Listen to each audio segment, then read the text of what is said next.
Amém. Afinal de contas, o que realmente importa? Afinal de contas, o que realmente importa? Vamos falar juntos esse tema dessa mensagem? Afinal de contas, o que realmente importa?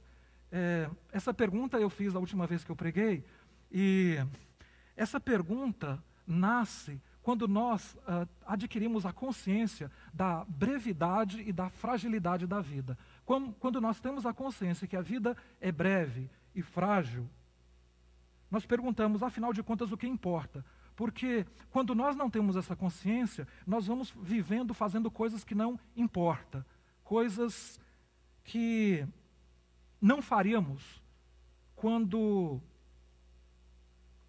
soubéssemos que a vida está para terminar. A consciência de que a vida tem prazo de validade nos faz perguntar, afinal de contas, o que importa? E aí, quando nós sabemos disso, como foi aquela experiência do rei Ezequias, que ficou sabendo que teria alguns dias de vida, ou depois 15 anos de vida, é perguntar, o que importa? Nós vivemos, na maioria das vezes, sem essa consciência. E por não termos essa consciência, nós vamos vivendo de forma desapercebida, nós vamos vivendo de forma displicente, como se a vida não fosse acabar, a juventude não fosse acabar. Nós abusamos e desperdiçamos tempo, abusamos do corpo, nós abusamos dos relacionamentos, nós não valorizamos e não respeitamos quem nós deveríamos respeitar. Isso porque nós pensamos que não vai acabar nunca. As crianças vão estar sempre conosco, o cônjuge sempre vai ficar conosco, os amigos também, só que acaba. Afinal de contas, o que realmente importa? Quando nós sabemos que a vida tem um fim, então nós começamos a viver de forma proposital, intencional, e não de forma displicente. Isso me fez lembrar aquele poema que eu já li e vou ler novamente, do Rubem Alves, O Tempo e as Jabuticabas. Contei os meus anos, e descobri que terei menos tempo para viver do que já tive até agora. Tenho muito mais passado do que futuro. Sinto-me como aquele menino que recebeu uma bacia de jabuticabas. As primeiras ele chupou displicentemente, mas percebendo que faltavam poucas, rói o caroço. E aí a gente vai vivendo como esse menino das jabuticabas. Parece que não vai acabar nunca as jabuticabas. Parece que não vai acabar nunca a saúde. Parece que não vai acabar nunca a juventude, não vai acabar. E nós vamos comendo as jabuticabas de forma displicente. Mas, de repente, nós percebemos que não tem muita jabuticaba na bacia. E aí, nós vamos comendo devagar. Nós vivemos o dia sem correria. Nós vamos observando o movimento do dia, o nascer e o pôr do sol. Nós vamos observando o movimento das crianças, o coração, as coisas que elas têm a dizer, os nossos amigos, os nossos entes queridos, porque nós começamos a perceber que nós não vamos tê-los para sempre. Nós percebemos também que nós não vamos estar para sempre. A qualquer momento nós podemos sair de cena, porque a vida é breve, a vida é frágil. O exemplo nós recebemos daquelas crianças que foram assassinadas no final do ano. Algumas mães falaram, eu não tive tempo nem de me despedir da minha filha.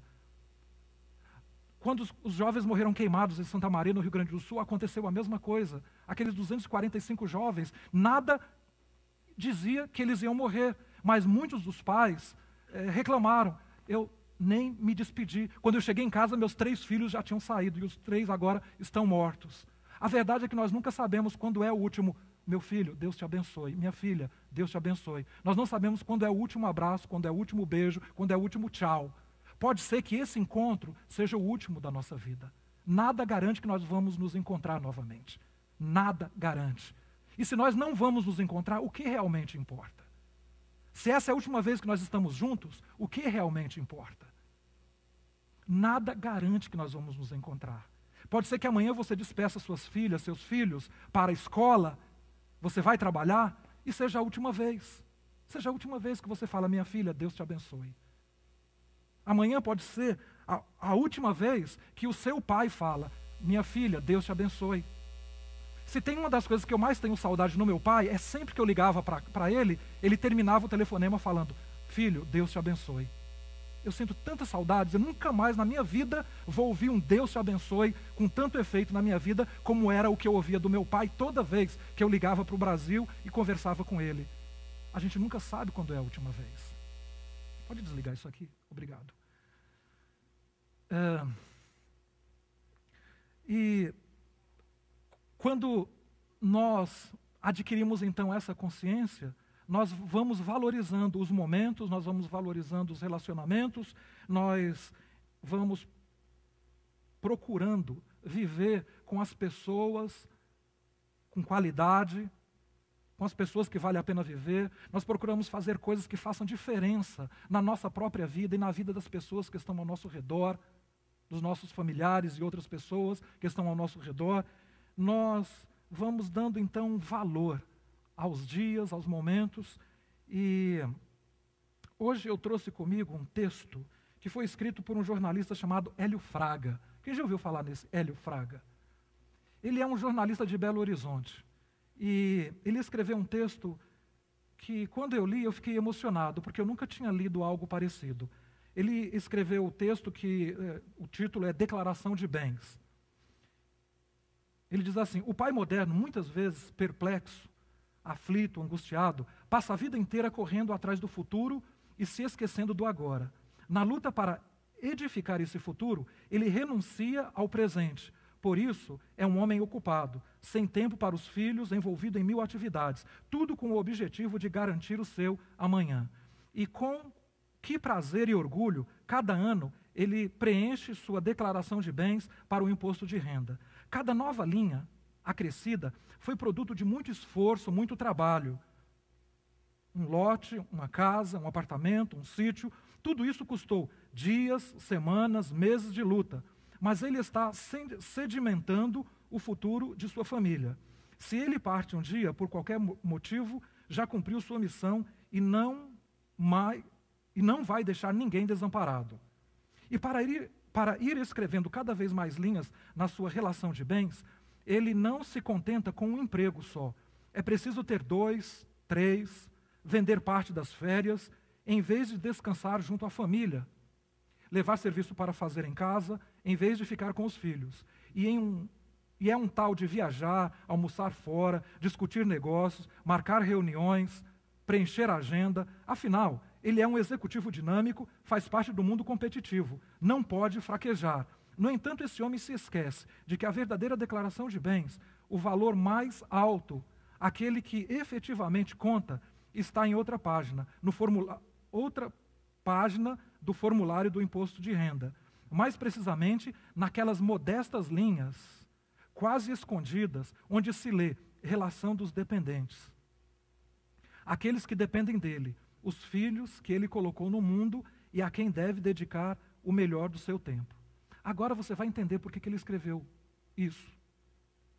Depois de uma dramática experiência pessoal e familiar vivida, a única mensagem que tenho para dar e que tem sido repetida exaustivamente em alguns encontros é essa: não há tempo melhor aplicado do que aquele destinado aos filhos. Dos 18 anos de casado, eu passei 15 anos correndo e trabalhando, absorvido por muitas tarefas, envolvido em várias ocupações, totalmente entregue a um objetivo único e prioritário: construir o futuro para 3 filhos e minha mulher. E agora, aqui estou eu, de mãos cheias e de coração aberto, diante de todos vocês, que me conhecem muito bem. Aqui está o resultado de tanto esforço. Eu construí o futuro penosamente e não sei o que fazer com ele depois da perda do Luiz Otávio. De que valem casas, carros, salas, lote e tudo mais que foi possível juntar nesses anos todos de esforço, se ele, o meu filho, não está mais aqui para aproveitar isso com a gente? Se o dinheiro não foi capaz de comprar a cura e a saúde do meu filho amado, para que serve ele? Para ser escravo dele? Eu trocaria, explodindo de felicidade, todas as linhas da declaração de bens por uma única linha que eu tive que retirar do outro lado da folha, o nome do meu filho na relação dos dependentes. E como me doeu retirar essa linha na declaração de 1983. Eu nunca tinha pensado nisso. Nós trabalhamos e na declaração do imposto de renda, todo ano, nós vamos escrevendo lá os bens que nós adquirimos. E em uma outra página da declaração aparecem lá os nossos dependentes. E nós nos esquecemos que o maior bem que nós temos não são esses que nós adquirimos penosamente. Mas o nosso maior bem são aqueles que nós colocamos como dependentes. E que coisa horrível deve ser essa experiência de que no próximo ano você tem que tirar o nome de um filho dali. Você tira o nome de um filho dali. Você conseguiu juntar bens, propriedades, mas o que adianta ter tudo isso se você não tem mais aquele filho? É fácil entender o que esse Hélio Fraga escreveu, é muito fácil entender.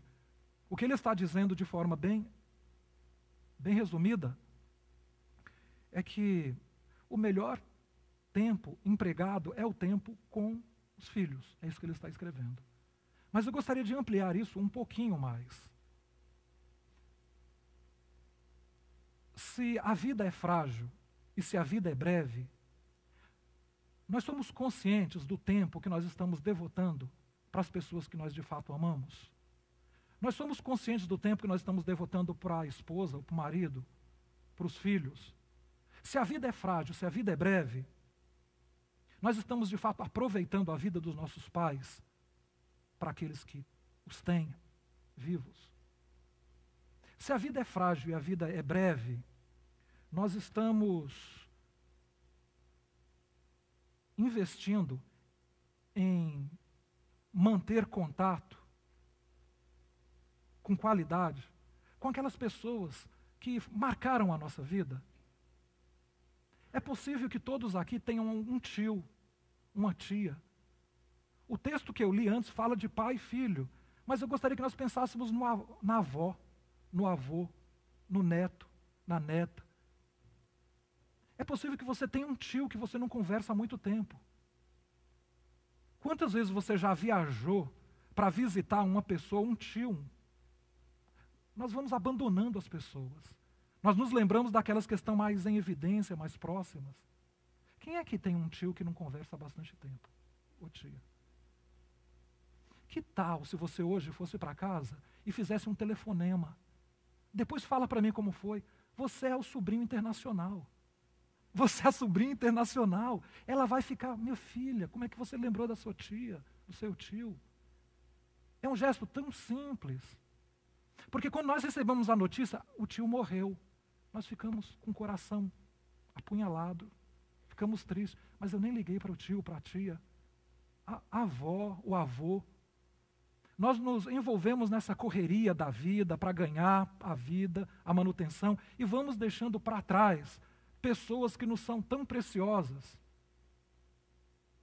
E aí nós conseguimos juntar tudo, ter casa, ter isso e aquilo, e aí nós não temos as pessoas que vão conosco usufruir desses bens. O que adianta? O que adianta? Lição de casa, faz isso. Liga para alguém. Pensando nesse assunto, lendo esse texto e pensando nesse assunto, eu comecei a pensar em parentes meus mesmo, que eu não ligo há muito tempo. Gente que cuidou de mim quando eu era criança, uns tios, eu me encontrava com os primos, nós brincávamos, ajudou meu pai e minha mãe de certa maneira, mas eu abandonei esse pessoal. Eu fiquei adolescente, jovem, abandonei, mas eles ainda estão vivos. Não seria, eu penso assim, seria muito bom uma atitude talvez de reconhecimento ou gratidão, ligar, telefonar, falar, tio, que saudade do senhor. Tio, obrigado por isso ou por aquilo. Quando eu vi meu pai pela última vez, e eu fui embora, ele não estava muito bem. E ele falou assim, filho, obrigado por você vir ver aqui esse seu resto de pai. Eu falei, que é isso, pai? Ainda vou voltar aqui com as netas do senhor. Ele ficou quieto. Tchau, pai. Tchau. Deus te abençoe.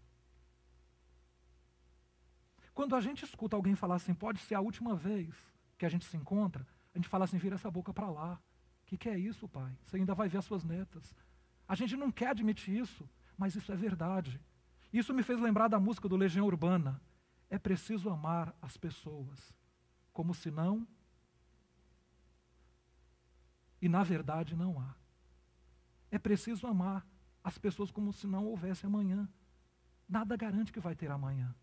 Nada garante que amanhã eu vou me encontrar, eu vou ver. Nada garante que eu vou ter tempo de fazer a viagem para o Brasil, ou para onde quer que seja, para poder dar um beijo, um abraço bem apertado em alguém que eu amo, que eu quero bem. Então vamos tentar diminuir um pouco o ritmo acelerado da nossa vida e do nosso coração para pensarmos nas pessoas que fazem parte da nossa vida. Tio, tia, avô, sobrinho, sobrinha. O texto que nós lemos é um texto muito interessante.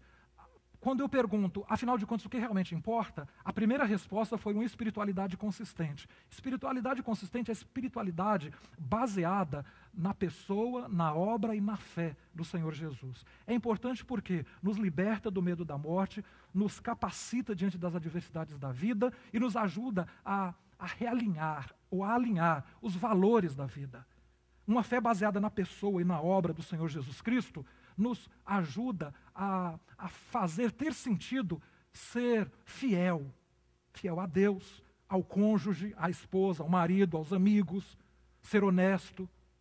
Então a espiritualidade consistente é muito importante. Quando o médico falar para você, você só tem 6 meses de vida, quando você tiver certeza absoluta, não adianta o pastor pregar, não adianta você saber, é preciso o médico falar, você só tem tanto tempo de vida. E você vai fazer a pergunta, o que realmente importa? O que importa é você ter fé em Deus, ter uma espiritualidade consistente. A segunda resposta é, o que realmente importa são relacionamentos. São relacionamentos. São pessoas. No final, o que realmente importa é isso. O que realmente importa é aquela mãe que você desprezou quando você estiver no seu leito de morte, nos últimos instantes de vida. O que vai importar vai ser a presença do amigo que você desprezou, a presença da mãe, a presença da esposa que você desprezou, do marido, dos filhos. É isso que vai importar. São relacionamentos. Casa, overtime, hora extra, nada disso vai fazer o menor sentido. Existem 3 palavras no Novo Testamento e elas são usadas pelo apóstolo Paulo aqui para definir tempo. As 3 palavras são Cronos, que é o tempo cronológico.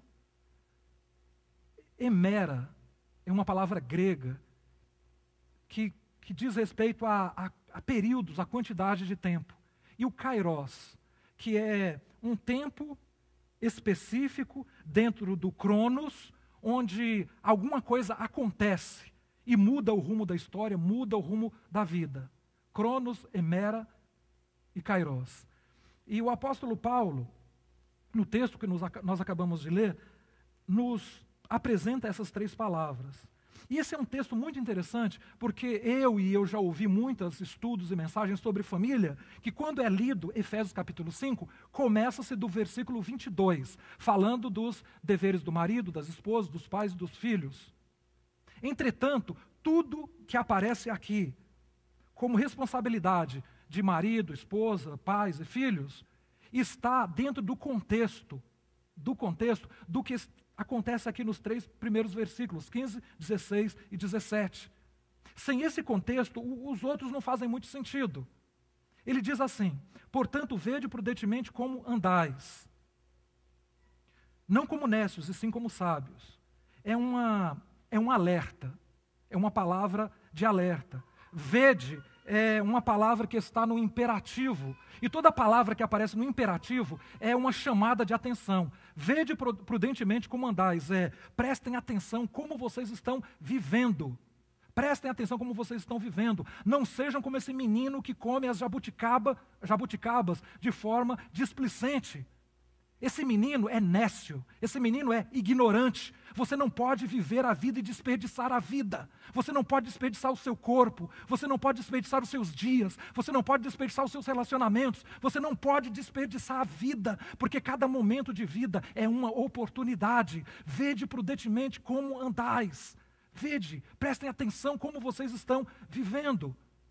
Preste atenção como vocês estão vivendo. Em segundo lugar, ele apresenta um modo de vida. Como é que eu vou ter cuidado?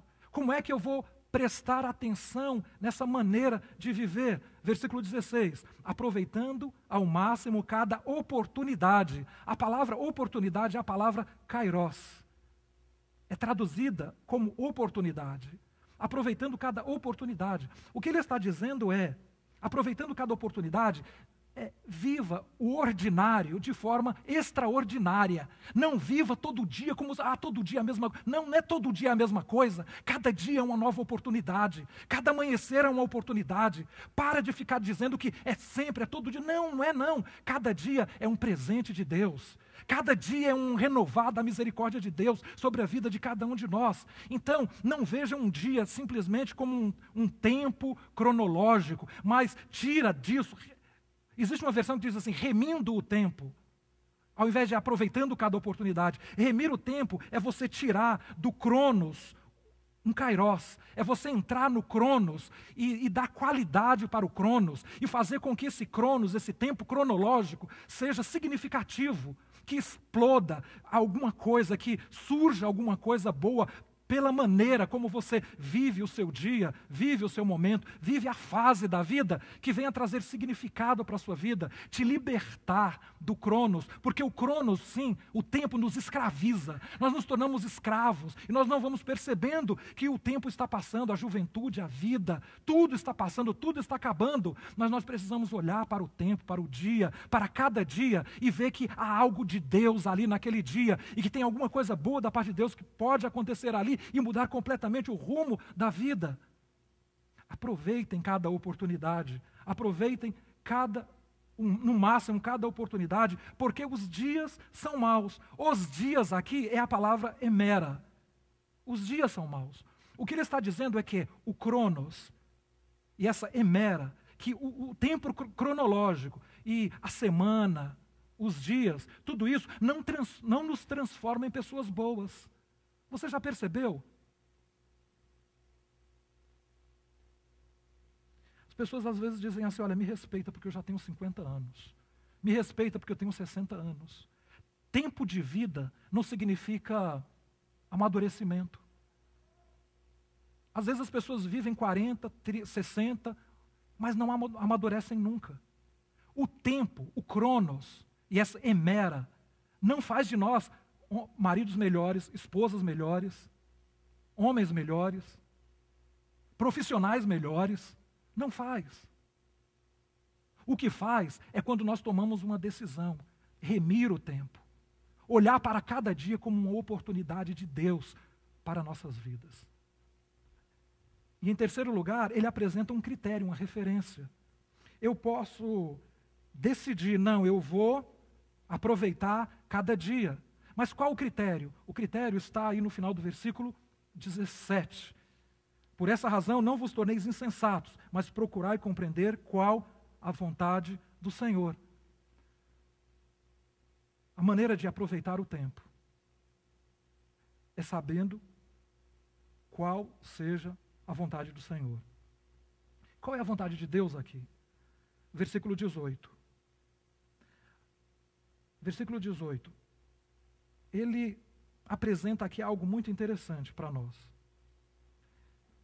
E não vos embriagueis com vinho, no qual há dissolução, mas enchei-vos do Espírito. Em primeiro lugar, a vontade de Deus é que nós intensifiquemos a nossa espiritualidade. Nesse texto ele fala isso. Ele vai falando tudo que ele está falando aqui do versículo 15, 16, 17. No 18 ele diz, e não vos embriagueis com vinho, no qual há dissolução, mas enchei-vos do Espírito. Como é que eu intensifico a minha espiritualidade enchendo-me do Espírito? É tudo que vem escrito depois. E tudo que vem escrito depois está no coletivo. Eu intensifico a minha espiritualidade, a resposta volta para o começo. O que realmente importa? Uma espiritualidade consistente. Qual é a vontade de Deus para a minha vida? Que eu invista na minha espiritualidade. Como é que eu invisto na minha espiritualidade? Como é que eu intensifico a minha espiritualidade? enchendo-me do Espírito. E como é que eu me encho do Espírito? Continua lendo o texto. Continua lendo o texto. Mas o que me chama a atenção aqui é que o que está escrito aqui está no coletivo.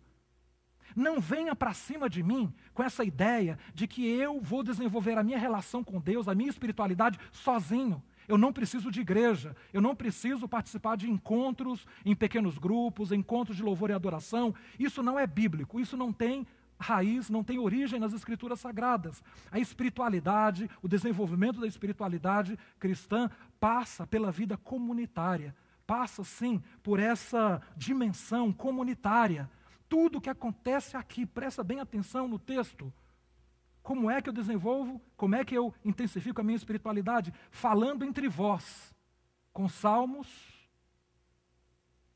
hinos e cânticos espirituais. Falando entre vós com salmos, entoando e louvando de coração ao Senhor com hinos e cânticos espirituais. Dando sempre graças por tudo ao nosso Deus e Pai, em nome do Senhor Jesus Cristo. É isso. Encontrem-se para quê? Para falar da vida dos outros? Não, para falar entre vós com salmos. Palavra que abençoa, palavra de Deus. Telefona um para o outro, para quê? Para cuidar da vida alheia? Não, para salmodiar, para lembrar uma palavra de Deus, para lembrar uma bênção de Deus para a vida das pessoas. Segundo, versículo, ele diz assim, intensifique os seus relacionamentos. Eu sei a vontade de Deus quando eu intensifico meus relacionamentos. Segundo, versículo 21, sujeitando-vos uns aos outros no temor de Cristo. Sujeitando-vos uns aos outros no temor de Cristo. Esse versículo 21 é a coluna do que acontece depois. Coluna é aquilo que sustenta. Se você tira a coluna, cai tudo por cima de quem está por baixo.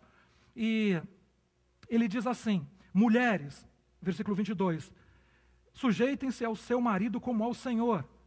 Como é que mulher é coluna de sustentação no relacionamento, sujeitando-se ao seu marido? Mulher, é fácil de entender. O texto está dizendo assim, mulher, você fica por baixo do seu marido para ser apoio e inspiração na vida dele.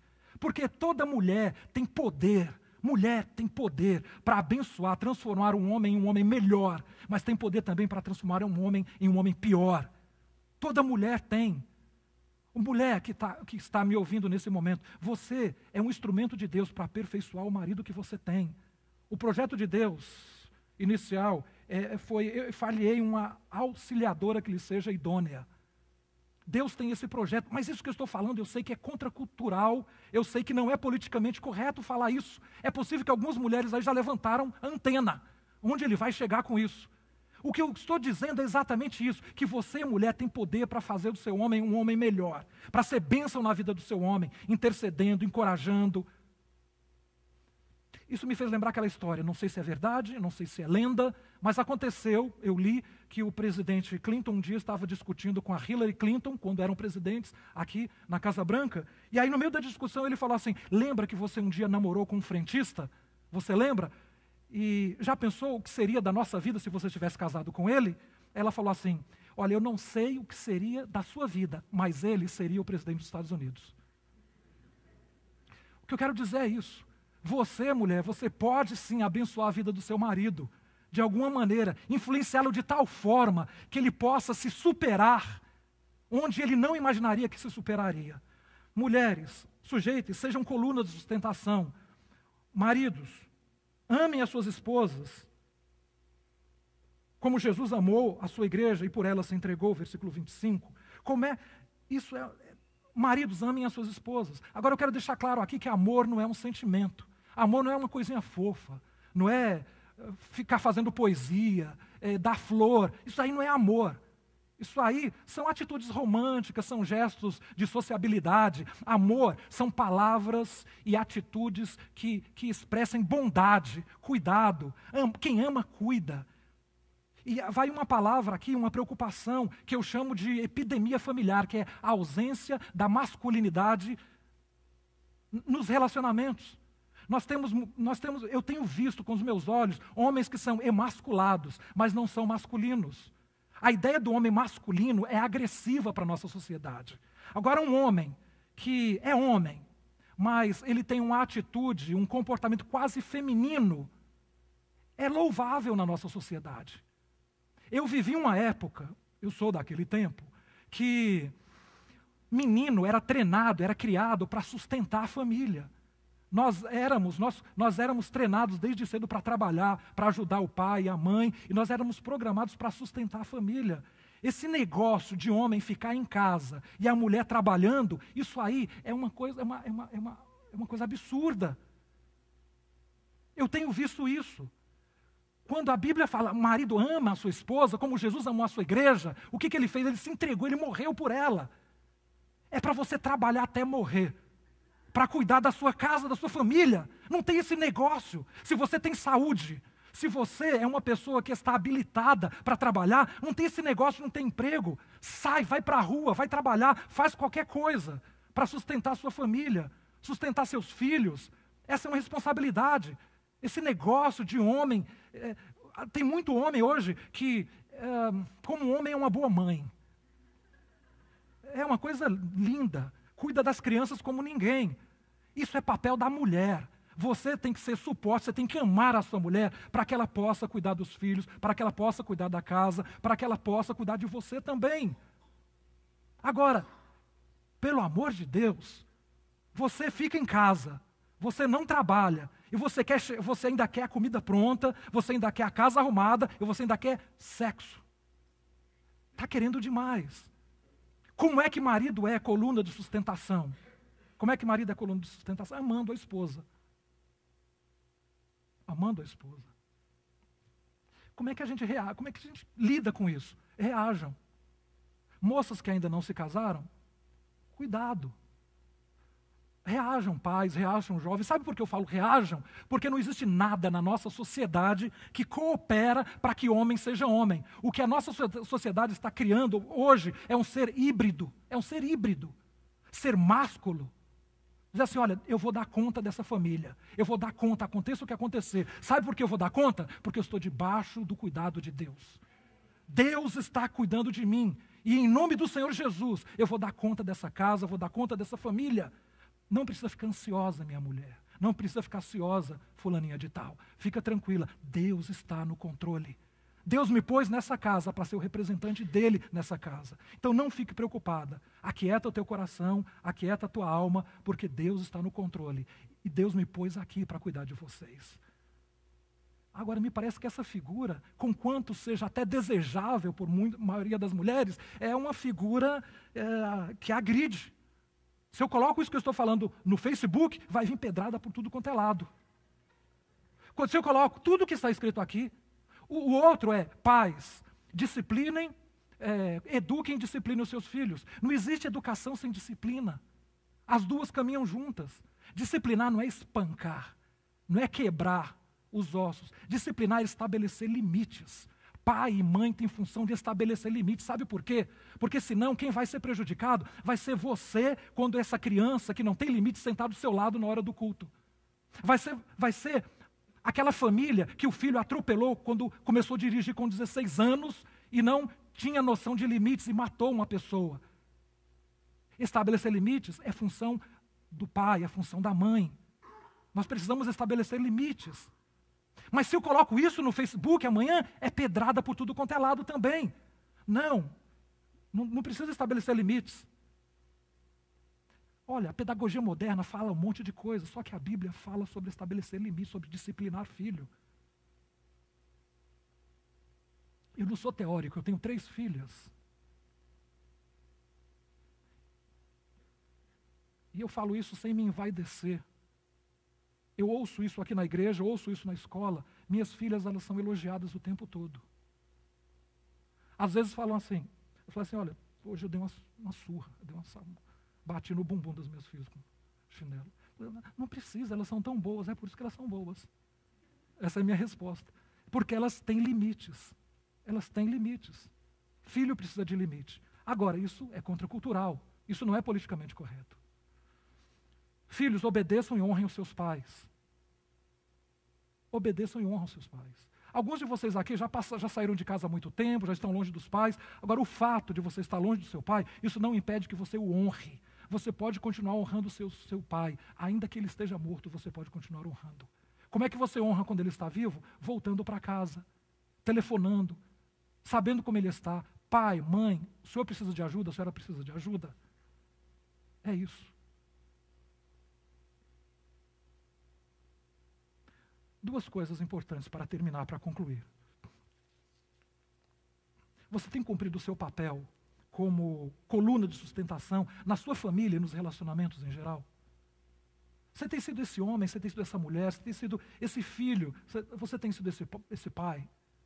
Em segundo lugar, existe uma decisão ou palavra ou atitude que poderia fazer no seu cronos, do seu cronos um kairos na história da sua vida? Tem uma palavra, ou tem uma atitude, uma palavra de gratidão, ou então de perdão, que possa mudar completamente os seus dias? Porque às vezes nós temos uma palavra, nós retemos um pedido de perdão, que faz o nosso cronos virar um inferno. Nós amaldiçoamos os nossos dias, porque nós retemos uma palavra de um pedido de perdão, ou então uma palavra de agradecimento. Você pode transformar o seu cronos em um kairos, em uma coisa extraordinária, uma coisa que vai mudar o rumo da sua vida. Existe algo em você, hoje, que você possa fazer com alguém? Pode ser aqui, pode ser lá no Brasil ou em qualquer lugar do mundo. Um telefonema pode fazer a diferença. Se tiver, coloque em prática isso. Deus nos abençoe.